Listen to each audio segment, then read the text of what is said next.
My mum thought she could erase my dad from my life and force me to accept her new boyfriend as family, but she didn't know I was still talking to him. I was 14 when Mum started dating Eric. Dad had been arrested for theft 8 months earlier. He'd been working late at a construction site when something went wrong. I was with him that night, helping carry some tools. He stepped away to take a call, then came back looking shaken, his hands trembling. He yelled for someone to call security, but when they arrived, they dragged him away without a word. The next time I saw him, he was in a visitation room, separated by glass. It didn't add up.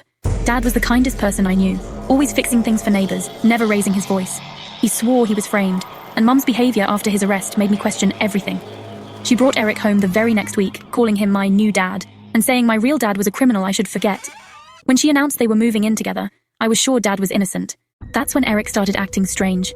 He'd watch me during dinner, his eyes lingering too long, saying things like, "You're turning into such a beautiful girl." Mum thought it was charming. When I told her Eric made me uncomfortable, she called me ungrateful. She must have told him, because that night, Eric cornered me in the hallway. He gripped my arm tightly and whispered, "You don't want to make trouble, do you?" I was scared, but I didn't tell Mum again. I knew she wouldn't listen. I started keeping a secret. I'd found an old phone Dad left behind, hidden in my closet. I used it to send him messages through a secure app, pretending I was doing homework at a friend's house. He'd reply, telling me to stay strong. Things got worse one Tuesday. I came home to find Mum had enrolled me in a new school under Eric's last name. "It's for your future," she said. That night, Eric came to my room, sat on my chair and said, "We're a family now, act like it." I shoved him away and hid in my closet until he left. I messaged Dad about it, and his reply came on a printed letter, smudged like he'd been holding it too tightly. It broke my heart, but I clung to one hope: Dad's upcoming parole hearing. I begged Mum to let me attend, saying it was just one day.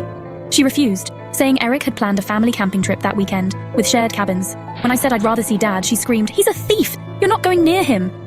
Eric grabbed my shoulder, his face inches from mine, and said, "Listen to your mother." I was forced to go.